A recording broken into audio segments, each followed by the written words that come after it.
the rumble strip on the road, and we're just bouncing back and forth. We hit the rumble strip, and then we come back to center, and we hit the rumble strip on the other side, and we come back to the center. And we keep navigating our way in between that, adjusting without resistance. Because once we resist, if we try and like ride that rumble strip and try to get over to the other side, like there's craziness on the other side. We don't need to go there. So it's practicing non-resistance. Welcome all things. Yeah, we had an agenda when we came here to Southern California. We had a hard agenda, I felt. And we pushed and pushed and pushed, and then it didn't happen. And we've just been in flow ever since. And everything that is happening for our higher good. And we don't need to know why. We're just continually pursuing that next step. Welcome back to the Yogi Triathlete Podcast. This is episode 207. I'm Jess, your host, and I'm here with Coach Beach today for our April edition of Ask the YTs. And it's actually been since February since we've done an Ask the YTs, because we did the 3-week swim, bike, run preseason, which it truly ended up being preseason smackdowns, which I think were super helpful. We've gotten some really good feedback on them. So if you guys haven't checked those out, we did those 3 consecutive weeks in March, swim, bike, and run. We've been lining up some amazing interviews because we took the roof off the limitations because we can't be in person with people right now. So we've been connecting online, and I'm super excited about the reply that I received this morning that simply just said, I am more than ready to be on our podcast. Yeah. So I'm going to leave. But don't people... reveal. Yeah, don't no, reveal. I'm not going to reveal. Is. And also, I want to encourage you guys to go back and listen to Brian Cast, who launched a couple weeks ago. I just think that's such an epic conversation.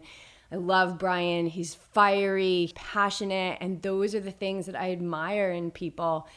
Those people that just speak from their heart. He really is a truthful, beautiful man, but he's passionate and fiery, and that's not for everybody. So we've also been getting some really great feedback on that. So if you haven't checked it out, lots of good stuff getting released every week. And then Sam Long. Yep, Sam Long. Who just, oh my God, just I love him. Like yesterday or the day before, got the KOM taken away from him by Lionel. Yeah. So it's been a back and forth, and it's been a really like fun thing to watch, because we're pulling in this technology of Strava, and we're bringing in 2 top tiered triathletes, and they're going just for a simple time on a route that a lot of people bike on, and I love it. It's really bringing some entertainment to the sport. And I just love Sam's energy. He's 24, right? So he has this really youthful energy about him. Yet he is a fierce competitor. And I think that lightheartedness, that fun, is really something that is a tool in his pocket that he will continue to cultivate. And, you know, it's so cool that his mom was really helping him hone his mindset from a young age. I just love it. I think it's really cool. I loved that conversation with Sam. Let's see. What else has been going on here at Yogi Triathlete Headquarters Beach? What's been going on? A lot of dancing. If you watched our videos, I've been dancing a little bit. Some music. You've been dancing, yeah. Yeah, you haven't been dancing. What have I been doing? Around. Getting that book written. Oh my God. You got to get this. She's got to get this book out there. It's got so much goodness. And you know what? This isn't going to be the last book she writes. There's just so much goodness that you've shared with me, which if I had a recorder, I probably should have. You probably have 3 books, 4 books written down, going way back to when we sat in a car for 6 months together. Well, and I can even feel myself today. I was writing today, and I started going down this avenue, and I was like, you know, this is actually an expansion of a story that needs to be in another book that's focused at something else. So hopefully it will leave people wanting more, but I really believe it's a book that needs to get out there, and it's moving through me at very high speeds.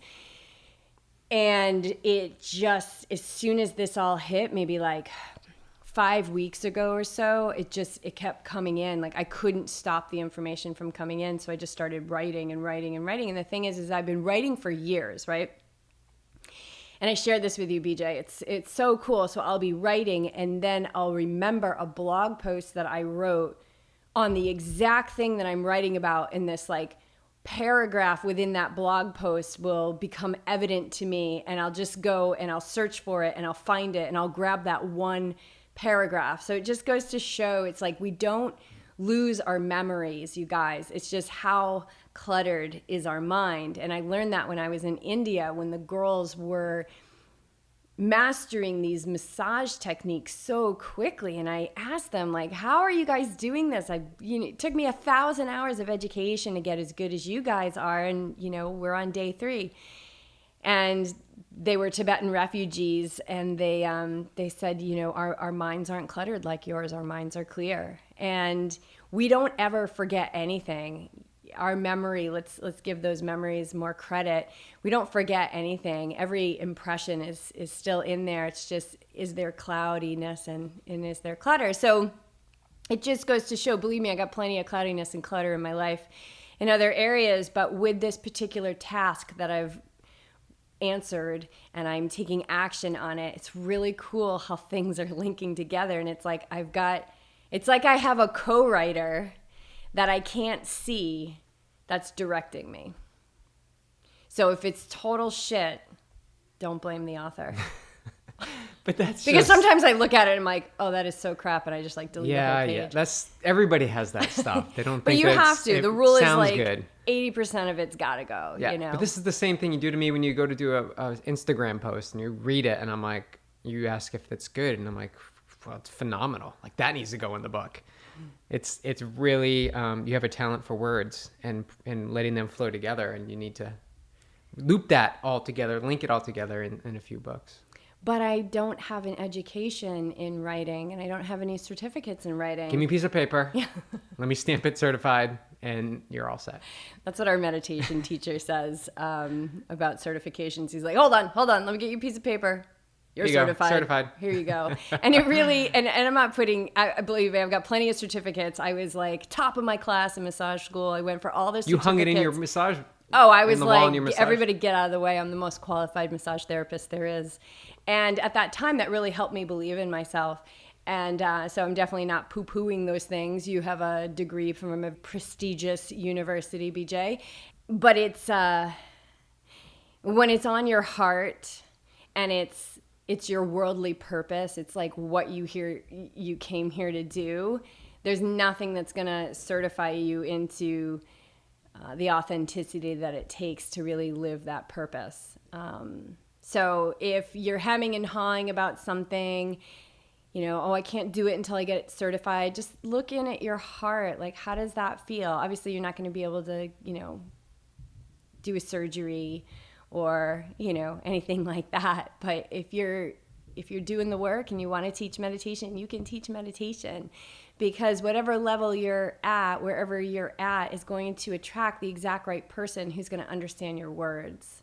Because not everybody I'm not for everybody. That's been clear for many years. I'm not for everybody. And maybe I'm just for a few, and that's fine, because it's all about planting the seeds. And the same goes for coaching. The same thing for coaching. And you just, sometimes you align and sometimes you don't. And that's cool. That's why there's tons of coaches out there. Well, and we were talking to Sam about that, in his 4 years, like, he's had a bunch of coaches, and we talked about that. Like, it's all of the coaches that he named are great coaches. It just doesn't mean that they're his coach or that he is their athlete. Yeah, it can work the other way too. Yeah. Absolutely. Why not? Yeah. Yeah. Yeah, it's all alignment. You touched upon it with the certification. It's like, if it aligns with you, like, what feels good to you. We always come back to that. I feel like that's coming more to the surface. How does it feel? Does it feel good? Like, does it bring up joy and happiness? Then fuel that. Yeah. If it doesn't feel good, there's some misalignment. There's something that's not aligning. So get curious about that. Step away, take a break, meditate, go to sleep, wake up the next day, reassess. Like, there's something not in flow there. But when you feel flow, that's when you act on it. Like, you need to act on it. Yeah. Yeah. Yeah, the feeling, that's everything. The feeling is the creation. So if you are feeling like I can't do this until I get certified, and that feels really good to you because you want to take that step and get the certification and then do it, then do that. Do that. That worked really well for me and for different things in my life. But if you feel like I can't do it until I'm certified, thinking that the certification is what's going to give you value and worth, then I would backstep that and start looking a little bit deeper at what you have to believe in order to have things go that way. What is it that is dictating this Pursuit. trajectory? Yes. When Yep. it doesn't feel good. So you want to get underneath what it is that you have to believe in order to feel that way, to see something in that order that it needs to be done. So it's all about the feeling. There's another way, right? So basically all we're saying is there isn't just one track to whatever you want to be. There's plenty of ways to go. Steve Jobs didn't finish college, right? And he was an amazing entrepreneur. Oh yeah, I forget about that. Yeah. I never finished college. Right.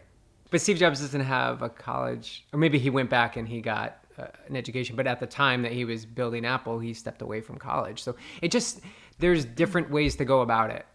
There's different ways. We're yoga teachers. I didn't grow up thinking I was going to teach yoga. And we got certified for you. And I went even certified. beyond. I went for the advanced certifications and all of that. And that was what I needed to believe in myself, to stand up in front of people. And then it led to what came next. So it's always about the feeling. And it's our birthright to feel good, you guys. Okay. So, yeah. So we started that whole thing with what's going on with you.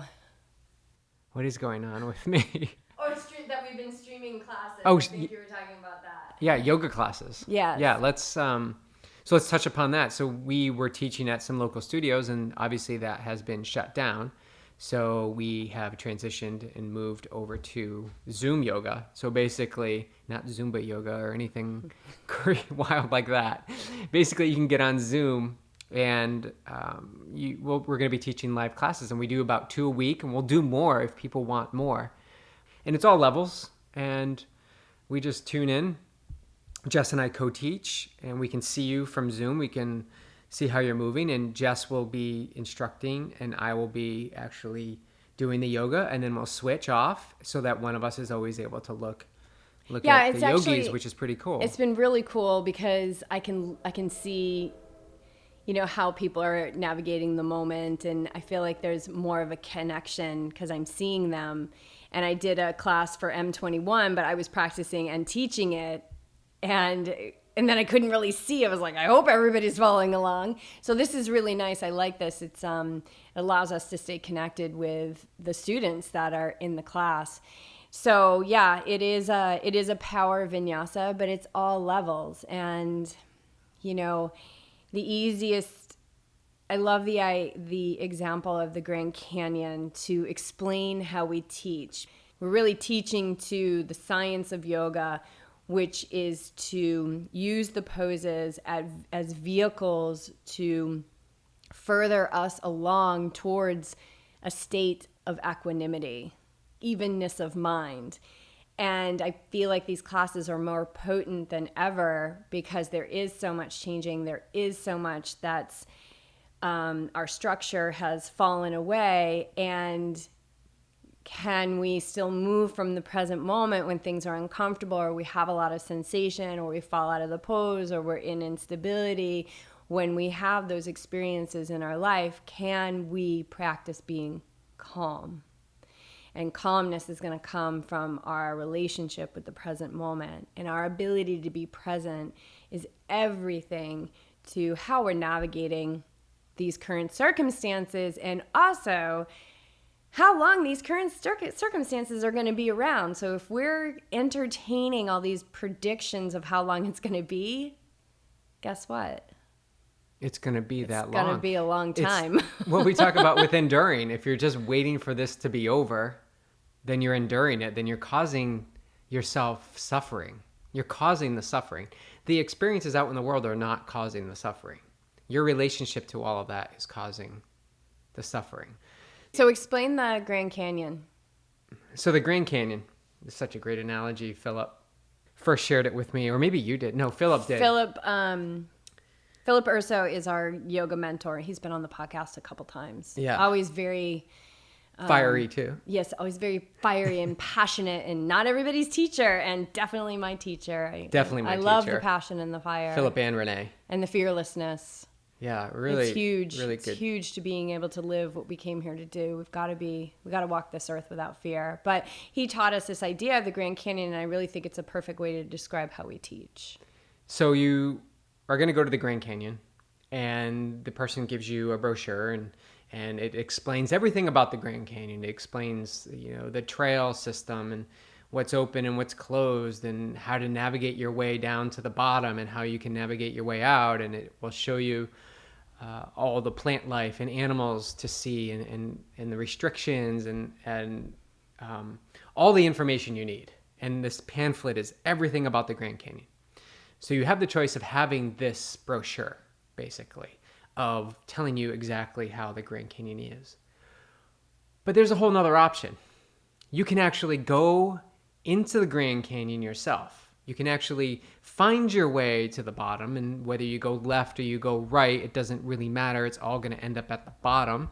And if you go right and it ends, you just backtrack and you go left. And there's no wrong or right in this scenario. But in this second option of not using the brochure, but actually going in yourself, is you're experiencing everything around you firsthand for you to interpret, for you to have the experience.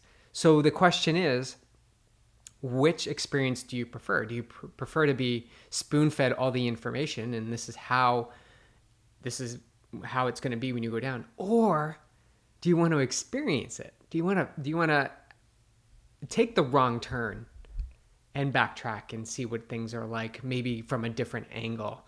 Do you want to test the limits of when the sun sets and maybe you're too far below and you need to get back out? Like that's what we talk about in Yogi Triathletes, is having the experience, having experience. So there's the option our teacher gives us. He's like, do you want the brochure or do you want to have the experience? And the yoga that we teach is not the brochure. We don't teach alignment and every cueing every single pose. What we do is we let you as students have an experience. So the teacher is there as a guide, and you have your experience. We're going to throw some cues at you, but you're going to have an experience. And that's the gold in all of this. That really, I'm glad you brought that up, because that really, like, when I was taking yoga teacher training, that really hit home. And I don't know, maybe you can talk to this, but since then, having an experience is really all I've been focused on. And you can only be blocked if you have expectations, and expectations that stir up fear and doubt, and they keep you away from having an experience because it's not planned. And what happens when you don't have the plan and you just have to go out and experience something? Well, I think that's what we're in right now. Right. Yeah.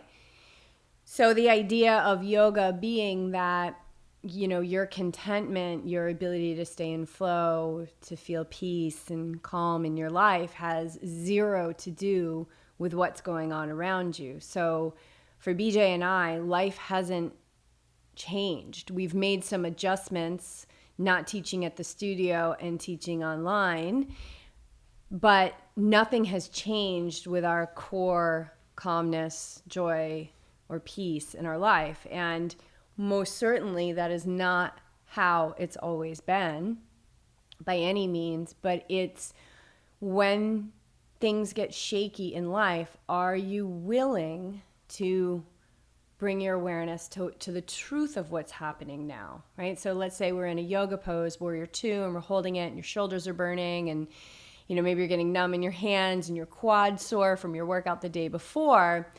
Are you going to, option A, energize the commentary about what's happening in that moment?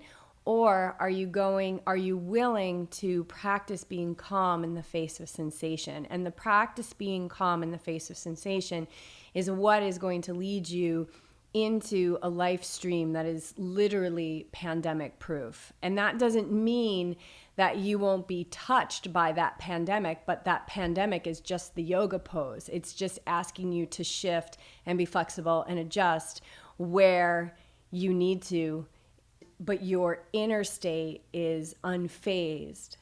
It's unshakable. Like, I can sit here now and tell you I do not feel threatened.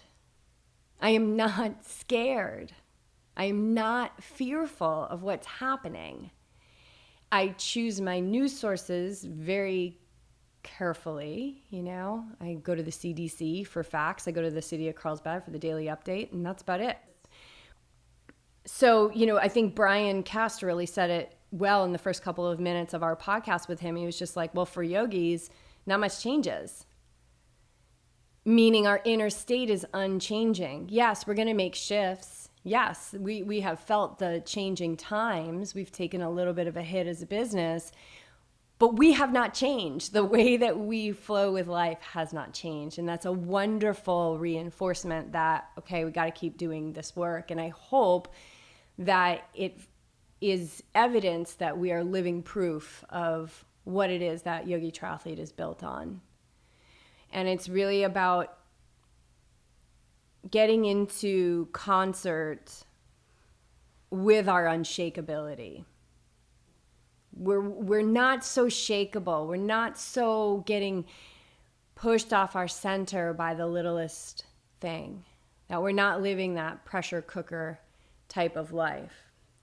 That if there's something that's not feeling good or I'm angry or I'm frustrated, I'm going to attend to that feeling as opposed to moving from that feeling. And I attend to that feeling by feeling it and not energizing it and just letting it pass through. And if it's a real bugger, I'll ask myself, what do I need? What do I need to be buying into right now to have this judgment? What is it? What am I buying? And whenever I feel anything like that, it really always comes down to, you know, fear or love. Like, are we loved? Are we one? Are we supported? Does life love us? Yeah, 100%. Or are we separate? Do we see the world from the eye of the ego? And the loved one is like, you know, when I'm having trouble out on the trail or I don't think I can take another step, it's like, oh, I laugh because I've moved into the land of forgotten. I forgot that I am the trail and I am the sun and I am the foot in the shoe and I am the step forward and the space in between. I am all of those things. There's only one. There's only that love. So, yeah. So the Grand Canyon, it's good stuff. We've been having a lot of fun teaching those classes. And Patreon members, you guys, you flow with us for free. So we just continue to try and figure out how we can best support our Patreon supporters, because you guys, this podcast wouldn't exist without you. We really want to keep it listener supported. This seems to be something that people are biting on, so we're really excited to be able to offer this to our Patreon supporters. You know, we may, right now it's open to all Patreon members. We may put a limit on that as far as what the minimum pledge is every month, but for right now, I say get over there. If this podcast is helping you make a shift in your life, or you're just enjoying it, it just leaves you feeling better, then consider $5, $10, $20 a month to help us keep this show going and commercial free, which I'm noticing if I have a tight grip on that. And it's not like I'm like, this has to be commercial free. I'm going to continue to lead with my heart, and my heart keeps telling me, like, this community is so strong, and isn't it so cool to just do it all together? So that's where I'm at with that. But yeah, we've got some new Patreon members. We are so grateful, you guys. Thank you so much. Yeah.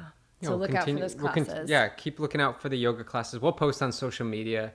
It's Yogi Triathlete everything. But yeah, classes, we may continue these even when we go back to teach in the studio. I don't know. Or we might not go back to teaching in the studio. Yeah. This is a fluid, I know some people listening may be like, no, but yeah, it's a fluid thing. So we're shifting and moving left and right, depending on how we feel and depending on what circumstances are around us that are giving us basically the rumble strip on the road, and we're just bouncing back and forth. We hit the rumble strip and then we come back to center. We hit the rumble strip on the other side and we come back to the center, and we keep navigating our way in between that, adjusting without resistance. Because once we resist, if we try and like ride that rumble strip and try to get over to the other side, like there's craziness on the other side. We don't need to go there. So it's practicing non-resistance. Welcome all things. Yeah, we had an agenda when we came here to Southern California. We had a hard agenda, I felt. And we pushed and pushed and pushed, and then it didn't happen. And we've just been in flow ever since. And everything that is happening for our higher good. And we don't need to know why. We're just continually pursuing that next step. And from presence, back to what you're talking about with presence, yoga on Zoom for our Patreon members for free, for everybody else $10 is what's aligned right now. Yeah, it's really fun too. Yeah, I love that idea of when we first moved here. I think we came here thinking we were going to save the world, and the universe just like kind of kicked us in the ass and was like, you need to learn humility first. I picture the universe like leaning up against a wall with its arms crossed, looking left and right and like shaking its head like, come on. You guys are from the East Coast. Yeah, what? You're going to take California by storm. Like, relax. Chuckling, yeah, seriously. But I wouldn't trade any of it because that humility is huge. It's really, really big because we can't really escape the ego, but we want to know when it's in charge. And I think it was a little bit in charge, even though we were feeling good and we felt that our intent was in the right spot. There was definitely some ego on board there. So we had to learn humility, and boy, we learned it. And I think we did a really good job, says the ego. Okay, let's see. Oh, one other thing before we kind of, I don't know. I mean, I guess we've already dove in, but I wanted to let everybody know that M21 Revolution now is wide open and free for everybody. My partner Golden and I came together in February and we announced that. So if you missed that, and that had been something that you had been eyeing, go ahead and get on it. It's on Facebook. We are basically a mindfulness and meditative living community. People who have come together and said there's got to be something more than just what I'm seeing, because there is, you guys, there's a large amount more that we can't see. And it's really living from what has manifested and living with what is unmanifested. Just like I said, I've got like a co-author that's like guiding me in this book, like 100%. That is real. That is real. That is non-physical support. That's real. And if we're not tapping into non-physical support, you guys, we're only like tapping into 10% of what's available for this amazing, beautiful life. And there's never been a better time to dive into meditation and paying attention in your life than now. The majority of people are not tapping into the incredibly powerful energy that's available right now. Most people are tapping into the fear and doubt that's holding this cloud in place. It's like Iron Man just said, we're giving everybody free entries for the next 5 years and nobody's signing up. That's kind of what it feels like to me. So I'm really excited about what's available right now.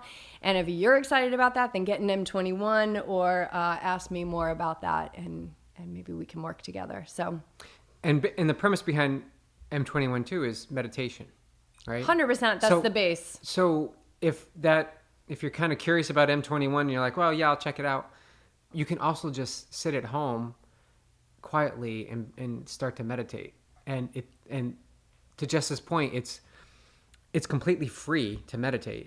You don't need to buy anything. You don't need to wait for any certification. You don't need to do anything except when you wake up in the morning to just sit quietly and take a few conscious breaths. It's really that simple. Like, it doesn't have to be this big show, but to tap into the energy that's happening now, and there's a lot of it, is to align yourself with the stillness that's around you. I mean, make no mistake, these are extraordinary times. So it's You're either going to fall into the fear or in the doubt, or you're going to realize that this is the time to be a warrior. This is the time to step in to your strength as a spiritual being. We are spiritual beings. It doesn't take us any effort to be spiritual. Being spiritual is not, it's a non-effort. It takes no effort to be who you truly are. What we're trying to do as spiritual beings is figure out how to be human. So it's not kicking the human to the curb. It's recognizing the human and the needs and the fears and the things that move through the human and the human body. And it's a perspective shift of what our identity is. Do you believe your truth that you're a spiritual being trying to figure out how to be human? Or do you think that you're human trying to figure out how to be spiritual? The latter is going to be a much slower process. And for a lot of that process, you're going to be on the road to nowhere, because until we disidentify ourselves as being, mind, body, we could say the role that we play here, the more I stay and believe that I'm Jess, I'm going to have a really hard time with raising my consciousness. But I am consciousness. So if I am consciousness, then raising my consciousness it's like a no-brainer, right? It's like it's already done. You're not raising anything. You are it. Exactly. You are consciousness. Exactly. Yes. So it's, I don't know, you guys, super cool stuff out there. These are extraordinary times. If you've been following my posts on Instagram on my personal page, I feel like I'm like Braveheart right now. Like I just want to take an army into this battle of the mind. I really just don't let me get my face tattooed. That's all I'm saying. I don't want to get a face tattoo. But I just rise up, brave warriors. This is the time. Rise up. Nobody is coming for us. Nobody is going to save us. We are going to continue to recreate pandemics as a norm if we do not rise up, my amazing, beautiful, brave warriors. Strong, strong souls. It is time.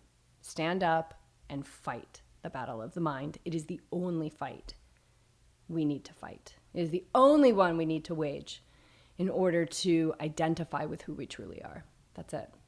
And the practices, like BJ's already touched upon, so profoundly simple. But the mind is going to fight every single time. Or I shouldn't say every single time. Yeah, it's gonna fight. The untamed mind will fight. It's gonna say, why am I doing this? It's not working. I should be well further along than I am now. I can't seem to quiet the mind. But the point is, I go through this when I go through my peaks and valleys of meditation. I notice the mind being like, oh my God, I'm doing the same thing over and over again, and you get to a day where it's like, oh, well, I'll just skip today because yesterday was a good one, and I labeled it good, right? This is the mind trying to control the situation. But when you can laugh at it, and one of our athletes texted me the other day, she had a moment where she just found herself going down a track. So when I was just talking about the mind dictating the situation, and she stopped and just laughed at it. She actually laughed out loud, laughed at it, and then realized it's ridiculous to be caught up in this, and then shifted directions and moved on. And that awareness and ability to interject the runaway train of thoughts is so profound. It's where the gold is. It's where you take back your power and control of your spiritual being. Right? So the mind is going to want to control. It's going to say, that wasn't a good meditation. I don't need to do 10 minutes. I can only do 5. I should only do 5 minutes. It's going to bargain. This is how the mind works. It's going to bargain to work in whatever you have already over time reinforced. So whatever habit you reinforced, your mind's going to fall upon that. So if you're constantly bargaining, then your mind is going to bargain every time you're challenged. So what can you do in that situation? Notice it. First step is notice it, and then begin to find a way. I don't know, specifically in the situation, you would just shift direction. So the thought comes in, and you can laugh at it, as in this experience, you laugh at it, and that sort of interrupts the process, and then you can shift in a different way. And that space of, it's gold. It is really gold. It is where you can choose. It's where you have decision-making power, basically. But you take your power back. Having a guide is really helpful. Like, you are a guide. I'm not sure who this athlete is, but you're a guide for this athlete. And so you've been through the training plan, through the notes that you put in there.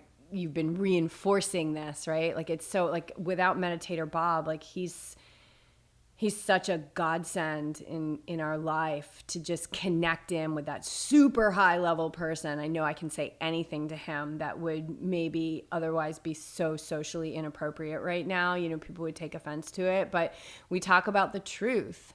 But stopping that, I love how you called it a runaway train. It's totally what it is. Like, stopping that runaway train.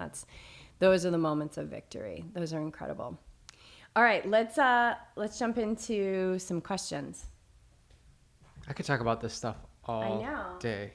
Actually, we do when we're off the mics. Okay. First question comes from my friend Lisa. Tahoe 2021 ? Hope so. 3 hearts. So that means that Tahoe 2020 was postponed. Canceled. So yeah, they're not doing you get a refund, you get back in the lottery if you choose so in December, and it's just 2020. It's not going to happen in 2021. Will happen. I guess I just got that news, last week? Yeah, I think last week.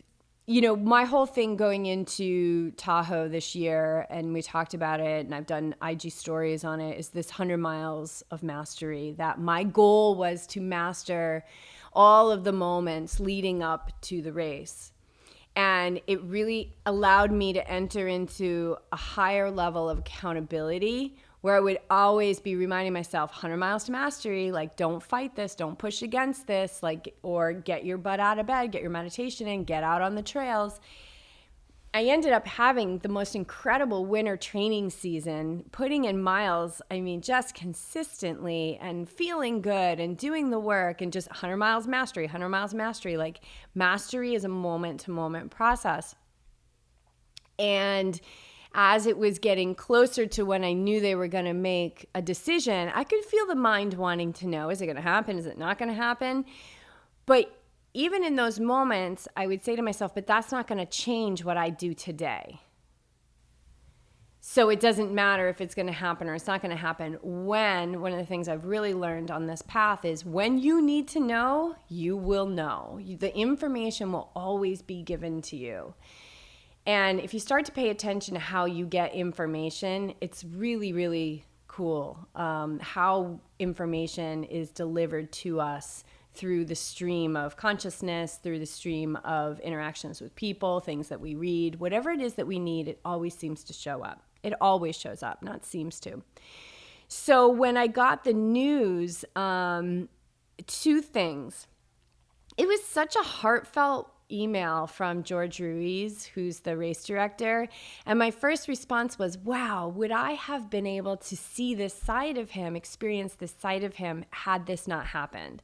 And what a beautiful moment to cherish. Like, it felt really heartfelt. It felt you could just tell he put so much into the decision.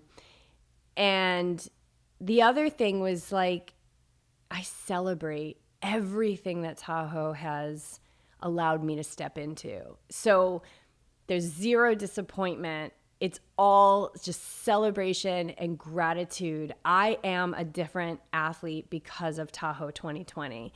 The race not happening has absolutely no weight on the person I am today because of it. And I'm so incredibly grateful for that. And I celebrate that. To answer Lisa's question, Tahoe 2021, I don't know. But the way I choose races is that one day, one moment, it hits me, and I'm like, I'm doing it. It happened with Javelina. It happened with Tahoe. It happened with Lake Sonoma. Lake Sonoma happened during the swim of Ironman 70.3 Santa Rosa. I took a breath. I looked up at the mountains, and I was like, oh, shit. I'm going to do the Lake Sonoma 50. And I think I had just run my first 50K at that point, and that's 50 miles seems so incredibly daunting. So I don't know, the lottery opens up in December, and I'll wait for the information. I'll see. Right now I really don't know. And I'm fine with that. I'm not seeking an answer. My training continues because when the races do open up, I'm going to be ready. Yeah, we were talking about this the I'm gonna other be day ready. on the trail when we were out there for 5 hours. I'm going to be ready, and I'm looking at Cuyamaca 100K, which is a race that has called to me for a couple years now, but we travel a lot for races, and last year was Javelina, and so now I'm like, right now Cuyamaca 100K is feeling really good for October, and Black Canyon's feeling really good for February, and I honestly don't have a feed on Tahoe 2021 yet. Well, what you're talking about shows that what you've done is not for naught, basically. Like, all this work you've done is for a purpose, right? And you can look at it as it's all serving to build your strength and durability and performance when the races do open. But also look at the opportunities it's going to bring. Like, Cuyamaca was not ever talked about, except one of our athletes was doing it a lot last year. But now look at the opportunity that shows. So if you as an athlete are consistently looking behind you at, like, oh my God, you did all this training for what? Now what? Like, it's just you're gonna lose everything. You're gonna lose your fitness and your desire. But it's also an opportunity. Like, what can you do? Like, what options are out there that you can pursue? Maybe something you haven't thought of before. And that right there is that whole do the work for the sake of the work, right? You just keep doing the work because you love trail running. You've tapped into something about trail running that brings you joy. And so it doesn't matter if the race actually comes to fruition. And that is something right now in this time is probably a big struggle for a lot of people. They're extremely challenged with that attachment to that end result. And that's it's painful, and I've lived that too. So I completely understand that, and that because of the experience that I've had in the past and the way that I had to learn detachment, to go back to the whole brochure and being in the Grand Canyon, the only way we can really further ourselves along this path is through experience. We have to experience. We have to experience the mucky feelings. We have to experience things. And I've had a couple really extreme, I think you will agree, I've had like 3 extreme experiences of energy moving through my body over this last like 5-6 weeks. And they're fast and fierce and really intense. And I'm just in that non-resistance, just allowing the things to flow.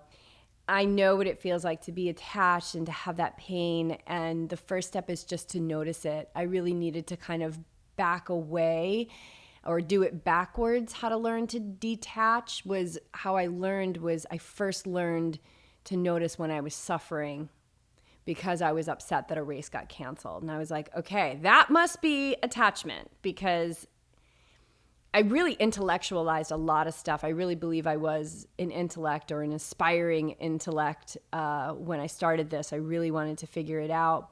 But then I realized over the years and through experiences that we really can only experience it. And if we're paying attention when we experience it, we're going to learn naturally to detach, because we're going to be more in the experience of the moment than we are going to be in the future of what the experience will bring us.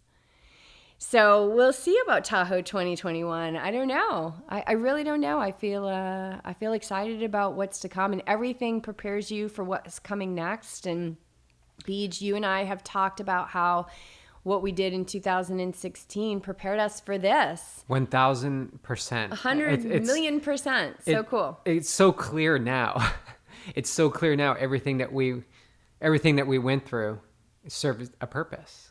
And we continually just move from presence without attachment. And I think that is the gold. And if anybody listening to this is feeling the pressure of the experience that's going on right now in the world, and you're not questioning what you are doing in this life, like what is your purpose, if you're not doing that, this is a great time to get super curious about what it is you want to do with your life, what it is you want to do, that you've been putting off for a super long time. You know, all the excuses will pile up: time, money, location, weather, whatever it is. This is the greatest opportunistic time to question all of that and pursue something different.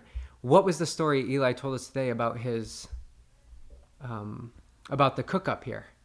Yeah, so we ran into our friend Eli today, and we were having a chat, and he told us about his friend who was the chef at this local cafe. And week one, when things started to hit our physical reality here in Carlsbad, like week one, he was laid off. And so he thought, well, I don't want to carry the pressure of having rent. So he moved out of his apartment, put everything in his car, and he moved to his sister's house in Utah. His sister and brother are full-time employed, and now what he's found is that he's homeschooling his nieces and playing music like crazy, and realizing that he never would have had this experience if it wasn't for the current circumstances of life. And I love that, because he just acted. So we had a lot of options. You know, we always have a lot of options.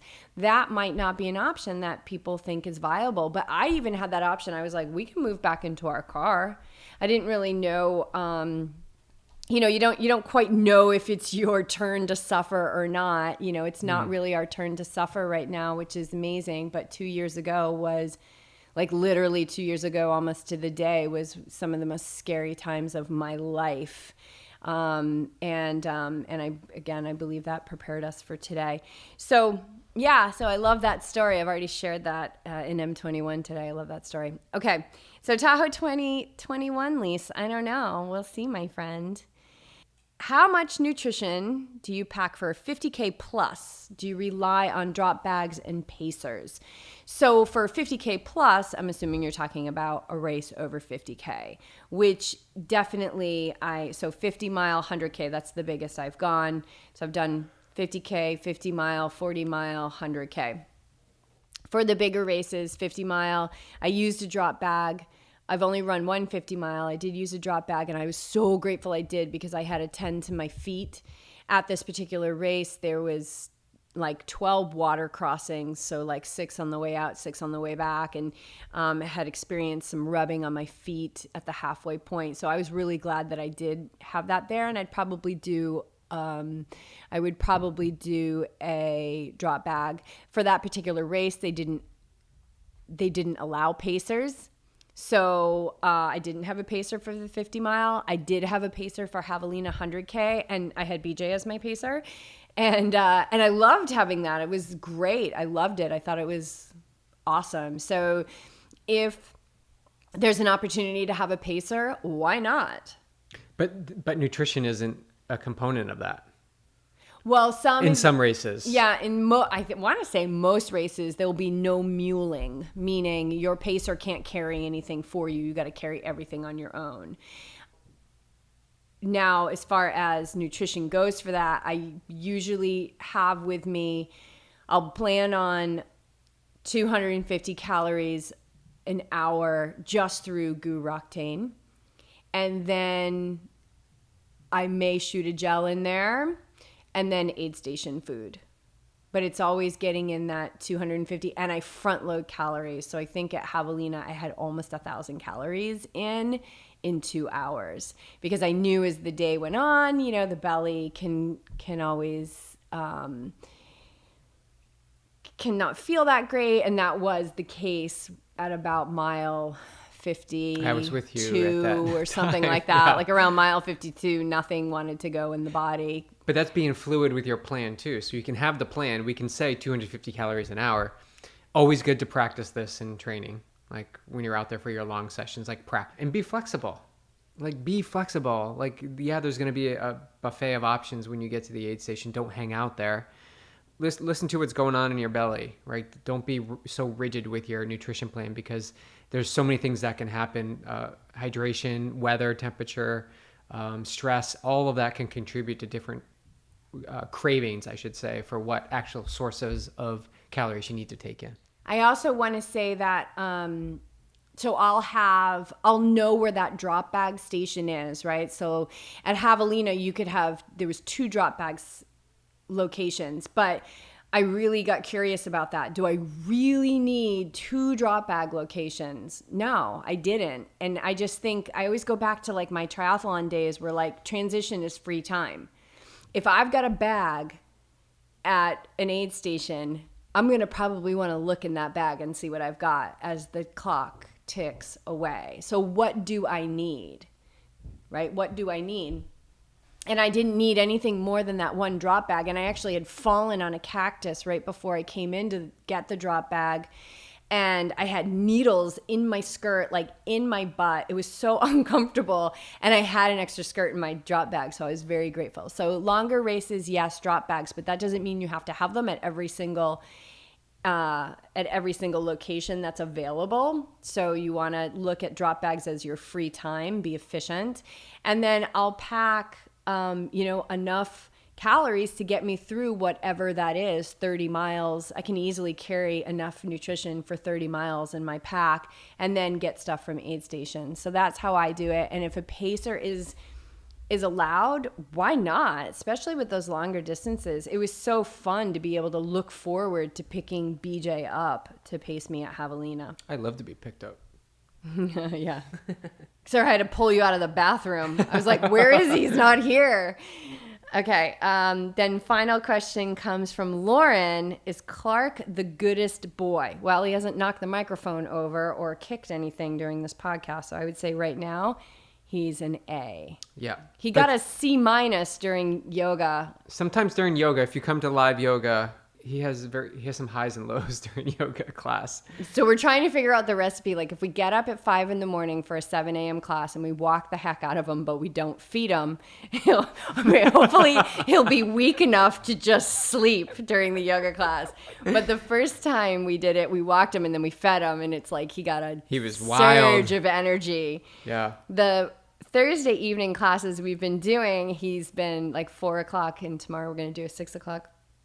He's actually been better, so he's better in the afternoon, but he is a very good boy.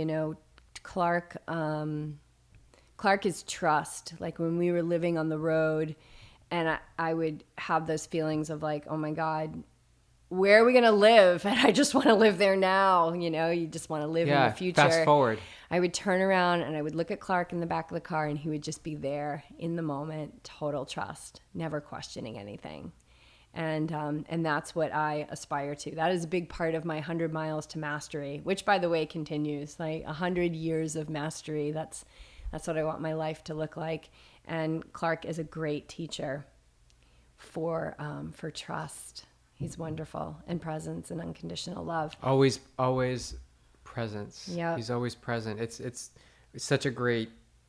He's such a great bud too, because He's been helping me a lot out with the running streak that I'm on. 2 miles a day with Clark. Yeah, watch out, Sean Nakamura. You're only I've about got a long time. 3,100 days behind him, I think. About 4 years behind him.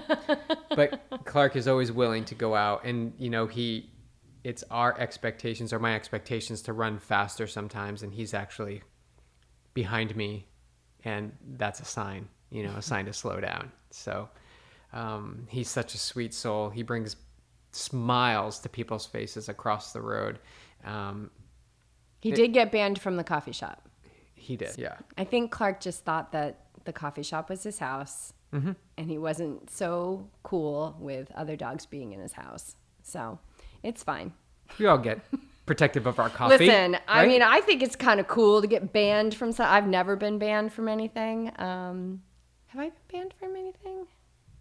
I don't think so. I don't think so either. Not yet. Okay.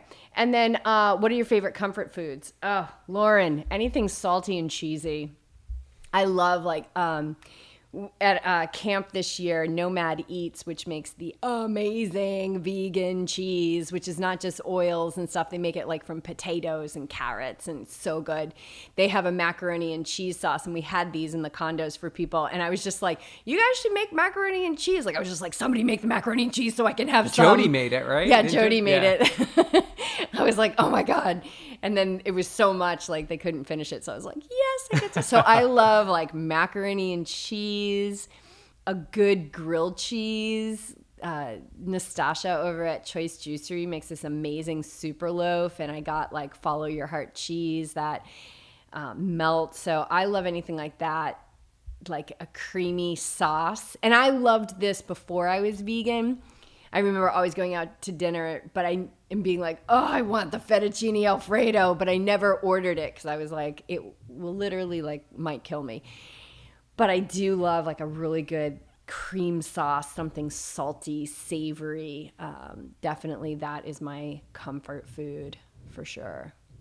Yeah, I don't have a You're real not like a comfort creamy... food. No, I mean, I'll have sweets. Like, yeah, you're sweet. You like sweets. the vegan cinnamon roll that comes from Hazel and Jade Bakery in North Park in San Diego is probably my biggest craving as of now. Like, I couldn't have two of them. I definitely, because they're big and they're very creamy. The icing on it's pretty awesome. But that's probably my biggest splurge. Yeah, I mean, you guys Definitely have to a sweet understand, like, person. when I met BJ, he ate total cereal dry in a bowl and then sipped a glass of milk on the side. And then you ate tuna straight from the can. For lunch. And then frozen broccoli that you microwaved, and then like a raw chicken breast with mustard And bagged for dinner. rice, the minute rice. Yeah, we the just boil in a bag rice. So you were never much of like a, you know, like, oh, this blue cheese wedge salad with bacon on it's amazing. Like, you just, it's actually really cool the way, like, you eat to fuel, right? Which is, like, we were talking to Bob about that yesterday, like karma yoga, right? Like, Yes. like what yes. is not karma yoga is being like, I want that whole thing of macaroni and cheese. Like, no, karma yoga is like you do everything for the benefit of other people. So I'm fueling my body so that I can be healthy and alert to serve other people. I'm drinking Roctane so that I can be fueled up, so that I can, you know, live my purpose and assist other people in living theirs, you know. So you kind of, you offer everything up. And that's actually, that was something I did at, I remember at Javelina that really helped me towards the end. It was just like, I give this all up. Like, I give this all up to the greater good. So I think you've been a karma yogi from the start. And the other thing which I've been craving, which I'm going to need to satisfy real soon, which is plant power fast food. Like, I need to get in there, get myself like a big Zack with some fries and a milkshake, and it's all vegan, and it's like vegan McDonald's. And I usually feel like I have a big stomach ache after. But that is another comfort food thing. I think we went there with one of our athletes, and that's what I remember. You like drove us there, and that's what we got. We're like, milkshake burger. That's right, so good. yeah. All vegan, amazing. So yeah. All right. Awesome. That's it. That's it, Anything folks. else? Anything else? No. Oh, training camp. Races are going to happen, and a lot of stuff has already been pushed to 2021.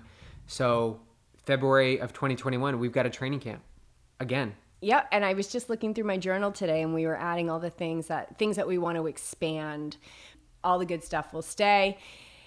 I'm excited about it. So you can get your spot with the deposit, and all that information's up on the website. You'll be hearing us talk about it a lot more between now and February 2021. But in the meantime, check us out for yoga. Yeah. Zoom yoga. Pre-register or head over to Patreon. Thank you, you guys. We're really grateful for this medium. We're really grateful for all of you. Thank you for reaching out and allowing us to assist you in, you know, adopting new perspectives of how we can view things in this world, because it's really, nothing needs to change. When we look at change, it's like we identify something that we don't want and we want it to be different. So this is really about transformation. We know that we can't create or destroy energy, but we can transform energy. We can transform hate to love. We can transform fear to trust. And that's what this path is all about. So thank you for being on it with us.